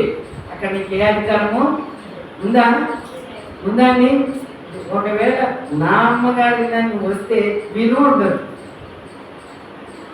ఎగేసుకొని వచ్చిందో లేకపోతే దోసుకుంటూ వచ్చిందో అని తిట్టుకుంటూ చూస్తారు తప్ప నిన్ను ప్రేమతో ఎవరు చూడ. విలువ ఉంటుంది. దేవుడు భర్తనిచ్చాడు. భర్త కింద మనం లోబడి ఉండి ప్రేమిస్తూ, ఒకవేళ తెలుసో తెలియక భర్త ఎలాంటి వాడు కావచ్చు, కానీ నీ ప్రేమ ఆయనను మారుస్తుంది కదా. ఈ స్త్రీ ఆ చక్కటి గుణలక్షణాలు కలిగి ఉంది కాబట్టి పౌలు భక్తురాలు గురించి అంత మంచి సాక్ష్యం ఇచ్చాడు. మనం పేరు పెట్టుకున్నాం, ఒక సంఘంలో క్రైస్తవులుగా క్రైస్తవ స్త్రీలుగా ఉన్నాం. మన క్రైస్తవ జీవితం సంఘానికి చాలా ప్రాముఖ్యమైనది, కుటుంబానికి కూడా చాలా ప్రాముఖ్యమైనది, మన భర్తకి చాలా ప్రాముఖ్యమైనది. మన భర్తకి మంచి పేరు రావాలి అంటే మనల్ని చూసినాకనే మన భర్తకి మంచి పేరు ఇస్తారు అన్నారా? ఇల్లు చూడు ఇల్లాలని చూడు అన్నారు. ఇల్లు చూస్తే ఇల్లాలు ఎంత చక్కగా అర్థమవుతుందా? కొందరు ఇళ్ళల్లో ఇంటి నిండా కట్టలే ఉంటాయి. అసలు ఈ ఇల్లాలు ఎలాంటిదండి అంటారు. అదే నీట్గా సర్దితే ఏమంటారు? చాలా మంచిది, అసలు ఎప్పుడు పోయినా నీకు శుభ్రంగా ఉంటుంది ఇల్లు. అవునా? ఇల్లుని చూస్తే ఇలా సంగతి అర్థమవుతుంది. భర్తను చూస్తే భార్య సంగతి అర్థమవుతుంది. పిల్లలను చూస్తే తల్లిదండ్రుల సంగతి అర్థమవుతుంది. ఇది లోకంలో ఉండే సత్యం, ఎక్కడితో కాదు. మనం క్రైస్తవ పేరు పెట్టుకున్నాం, క్రైస్తవ భార్యను. మన ద్వారా మన కుటుంబం ఆశీర్వదించబడాలి, భర్త ఆశీర్వదించబడాలి, పిల్లలు ఆశీర్వదించబడాలి, సంఘం ఆశీర్వదించబడాలి, మనం ఉన్న స్థలం ఆశీర్వదించబడాలి, మన చుట్టుపక్కల వాళ్ళు ఆశీర్వదించబడాలి. ఆశీర్వదించబడాలి అంటే క్రీస్తు పిల్లలుగా విశ్వాసరాలమై ఉండాలి. కొద్దిట్లో కాదండి, అన్ని విషయాలు. ఒకవేళ డబ్బులు లేకపోయినా ఈ నెల చింతించకు, బాధపడకు. భర్త కంటే ఇచ్చేవారు ఎవరు? బలవంతులు ఎవరు? భర్తను పనిచేసేలా చేసేది ఎవరు? ఆరోగ్యం ఇచ్చేది ఎవరు? జీతం ఇచ్చేది ఎవరు? అంటే నా జీతం, నా చదువు, నా ఆరోగ్యం, నా జ్ఞానం అంటే అన్ని మూట కట్టి డస్ట్బిన్లో పడేస్తాడు దేవుడు. అప్పుడు ఏమీ పనికిరాదు. అవన్నీ ఇచ్చింది దేవుడు. కానీ దేవుని పిల్లల మనం దేవుడి పేరు పెట్టుకున్నాం, ఒక భర్తకు భార్యగా ఉన్నాం. మనకి ఎలాంటి పేరు రావాలని కోరుకుంటున్నాడంటే యేసు ప్రభు విశ్వాసురాలైన భార్య, విశ్వాసురాలైన తల్లి, విశ్వాసురాలైన అక్క, విశ్వాసురాలైన చెల్లి. ఈ వీరి ద్వారా కుటుంబం కట్టబడుతుంది. ఒక పురుషుని వెనక, విజయానికి వెనక ఒక స్త్రీ, ఒక చెల్లె, ఒక అక్క, ఒక అన్న, ఒక భార్య ఉన్నట్టుగా యేసు ప్రభు చేరుకుంటున్న మనం అలా ఉండాలని దేవుడు కోరుకుంటున్నాడు. అలా ఉండడానికి ప్రయత్నం చేద్దాం, ప్రార్థన చేద్దాం, దేవుని శక్తి కోరుకుందాం. పౌలు భక్తులంటే ఆయన అంత గొప్ప సాక్ష్యం ఇచ్చాడంటే రేపు పొద్దున మనం అందరం లైన్లో నిలబడానికి మనలో రాజ్యం. మన గురించి ఎవరిస్తారు సాక్ష్యం? ఎవరిస్తారండి? దేవుడి. మన గ్రంథం, మన కొరకు రాయబడిన గ్రంథం విప్పబడుతుంది. అలా అన్ని చదువుతారు. ఎప్పుడు తిట్టావు, ఎప్పుడు విసుకున్నావు, ఎప్పుడు యేసయ్యను అసహించుకున్నావు, ఎప్పుడు దేవుడికి లోబడ్డావు, ఎప్పుడు మంచి పని చేశావు, ఎప్పుడు సేవకుడికి సహకరించావు, మంచి పనులు చెడు పనులు అన్నీ చదివి వినబడతాయి. మనం చూడండి, అప్పుడప్పుడు భయం అవుతుంది. ఒకవేళ నేను వెళ్ళినప్పుడు మంచి పనులు చేస్తే సంతోషమే, ఏదైనా కానీ చదివితే ఎంత సిగ్గుకారం కదా, ఎంత బాధకరం. ఒకవేళ మంచి వాటి కంటే చెడు ఎక్కువ ఉంటే ఇటు వెళ్ళిపోతాం, లెఫ్ట్ హ్యాండ్. భయంకరం. ఆలోచించాలి. దేవుడు మనకి ఇంకా జీవం ఇచ్చినప్పుడు, బ్రతికిచ్చినప్పుడే ఆలోచించాలి. ఈ లోకాన్ని నేను విడిచిపెట్టక ముందు, దేవుడు నన్ను పిలవక ముందు ఈ విలువైన జీవితాన్ని దేని కొరకు నేను కడుతూ ఉన్నాను, దేని కొరకు నేను వాడుకుంటున్నాను, నేను చనిపోయిన తర్వాత నా సాక్ష్యం ఏంటి? మనం ఉండవు, నేను పెట్టాలి ఇంకా ఉండవు. కానీ ఏముంటుంది? సాక్ష్యం ఉంటుంది. మంచోడు మార్చేది అమ్మింటిగా ఎప్పుడు పోయినప్పుడు గుడ్డు మంచిగా కూడా పోయలేదన్నట్టు. మంచోడు అయితే అసలు మర్చిపోలేదు కదా, అసలు మర్చిపోలేదు. అందుకే ఎవ్రీ పత్రికలు అన్నారు కదా, విశ్వాసాన్ని అనుసరించిన విశ్వాసం ఎవరు మంచివాడు, నీతిమంతులను జ్ఞాపకం చేస్తున్నాను అంటే అంటే మనం ఒక ప్రశ్న వేసుకోవాలి. ఇంతవరకు జరిగిన జీవితం ఏమో, ఇప్పుడు నుంచైనా నా జీవితము విశ్వాసుల గుంపులో ఉండేలాగా ఉండాలి. నా జీవితం సాక్ష్యము కొంతమందికి ఉపయోగకరంగా ఉండాలి. పేతురు భక్తుడు గారి భార్య నాలాంటి స్త్రీయే క్రీస్తు కొరకు జైల్లో హింసబడింది, క్రీస్తు కొరకు హతసాక్షి అయింది, తన భార్య జీవితంలో మంచి పేరు సంపాదించుకుంది.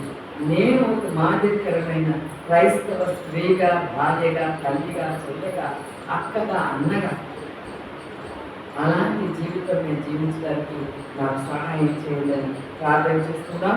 దేవుడు అది మనకి సహాయం చేయండి. ప్రార్థన కొన్ని క్షణాలు దేవుడి సమయం ఇచ్చినందుకు వందనాలు చెల్లించండి. వినిపించిన వాక్యాన్ని బట్టి దేవుడికి వందనాలు చెల్లించండి. దేవుడు ఎలా మాట్లాడితే అలాగా. మేము క్రైస్తవులమే, మాకు బైబిల్ అంతా తెలుసు, మేము దేవుడిని నమ్ముతున్నాం, మేము ప్రార్థిస్తున్నాం అని కాదు.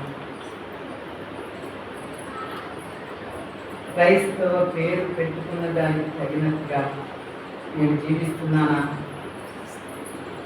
నా విశ్వాసం ఎలా ఉంది? క్రీస్తు పట్ల నా నమ్మకం ఎలా ఉంది? నా ఇంటి వారి పట్ల నా నమ్మకం ఎలా ఉంది? నా తోటి వారి పట్ల నా నమ్మకం ఎలా ఉంది? నా నమ్మకమైన జీవితం వారికి ఏం లెసన్ చెప్తూ ఉంది? ప్రశ్న వేస్తుంది. ఒకవేళ ఎక్కడైనా మనం బలహీనంగా ఉంటాయి, యేసు ప్రభువు అంటున్నాడు, మీరు ప్రార్థించండి, మీరు శక్తి నొందెదరు. ఆ స్త్రీ అయితే క్రీస్తు కొరకు జైల్లో శ్రమలు అనుభవించడానికి కూడా ఇష్టపడింది, హతసాక్షి అవ్వడానికి కూడా ఇష్టపడింది. అంత గొప్ప త్యాగం మనం చేయలేకపోవచ్చు. కనీసం దేవునికి నమ్మకస్తులంగా ఉన్నామా? మన భర్త దగ్గర నమ్మకస్తులంగా ఉన్నామా? మన భక్తులకు సాటైన సాకారుగా నిలబడగలుగుతున్నామా?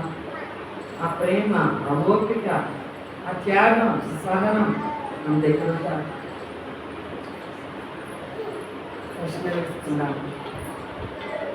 సమయం పోతే తిరిగి రాను దేవుడు వెళ్ళారా? ఇంకో క్షణం మనది కాదు. ఎప్పుడు దేవుడు చూస్తాడో, ఎప్పుడు మనం ఆయన దగ్గరికి వెళ్తామో మనకు తెలియదు. దేవుడు అంటున్నాడు, సమయం ఉండగానే ఆశీర్వదింపబడిన జంటగా ఉండడానికి ఈ క్రైస్తవ జీవితాన్ని కొనసాగించు. విశ్వాసురాలైన ఆ స్త్రీ వలె ఈ విశ్వాస జీవితాన్ని కొనసాగించు. నీ భర్త పనుల్లో, నీ సంఘ పనుల్లో సహకారిగా, పరిచారకారిగా, సువార్తకారిగా ముందుకు సాగు. ఒకరోజు యేసుక్రీస్తు ప్రభువు ఒక భార్యగా సిద్ధపడబోతున్నాం. ఆ గుంపులో మనం ఉంటామా? దేవుని సహాయాన్ని కోరుతున్నాం.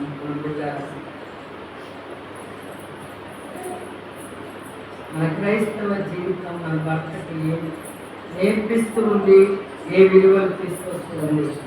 మన క్రైస్తవ జీవితం మన పిల్లలకి ఏం నేర్పిస్తూ ఉంది, ఏ విలువ తీసుకొని వస్తుంది? ప్రశ్న వేస్తున్నాం. తల్లి చాటు పిల్ల అనే సాగుతున్నట్టు క్రైస్తవ తరుణంగా మన పిల్లలు క్రైస్తవ తల్లి చాటు పిల్లలుగా ఉన్నారా? మన భర్త ఉన్నాడా? ఆయన జీవితం ఆయనదే, ఆయన రక్షణ ఆయనదే అన్నట్టుగా ఉన్నామా? దేవుడు నిన్ను నన్ను లెక్కడుగుతాడు. మనల్ని మన భర్తలకు భార్యగా, పిల్లలకు తల్లిగా ఇచ్చిందే ఒకరోజు మనం ఆయన ఎదుట నిలబడి జవాబు చెప్పడానికి, చెప్పగలిగే స్థితిలో మనం ఉన్నామా? భక్తుడు అంటున్నాడు, పేతురు గారి భార్య విశ్వాసురాలైన భార్య అయిన వెంబడించాలి. నువ్వు వెంబడిస్తున్నావా దేవుని బిడ్డ? వెంబడించడానికి ఇష్టపడుతున్నావా? సిద్ధపడుతున్నావా? దేవుని సహాయాన్ని కోరి దేవుడు తప్పకుండా సహాయం చేస్తాడు. తుమ్మెక్కడా మన హృదయాలను పరీక్షించుకుంటూ వెనుకడ్డ వాక్యానికి తగినట్టుగా ఆయన సమర్థిస్తాడు.